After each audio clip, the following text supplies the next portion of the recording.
խոսակցություններից օտանավի մասին գնաց, Կարենը միանգամից որակավորեց, որ սա կաշառք է, հաղորդավարը այդքան վստահ չէր, փորձեց ասել, որ միգուցե կարելի է ուրիշ ձևի սա նայել, 5 անգամ կրկնեց, որ չէ, սա կաշառք է, իմ մոտ միտք առաջացավ մի հատ մի երկու բան պատմեմ ընդհանրապես էթիկայի կանոնների մասին ամերիկյան կառավարական աշխատողների համար, իհարկե բոլոր եւ տեղական եւ նահանգային կառավարությունները նույնպես ունեն իրենց էթիկայի կանոնները, բայց հիմա տվյալ դեպքում ֆեդերալի մասին եմ խոսում, 30 տարի աշխատել եմ, երկու բան լսել եմ երևի, թե ինչքան խիստ է սա ընդհանրապես էթիկայի այս կանոնները, այնտեղ կարող ենք ուրիշ բաներ ասել, արդյոք դրա փոխարեն ինչ ստացա, բայց նախ սկսեմ սրանից,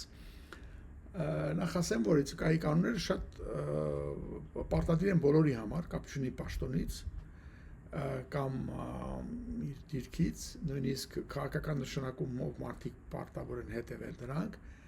եւ բոլորը որ գալիս են կառավարություն, առաջին գործը սկսում են դրանից, որ դրանք բացատրում են թե ինչ կանոններ կան էթիկայի, հետո որպեսզի ոչ ոք չասի ես չգիտեի մոռացել եմ երկար ժամանակ առաջ էր, ամեն տարի ստիպում եմ որ դու այսպես ասած training անցնես, computer training են ասում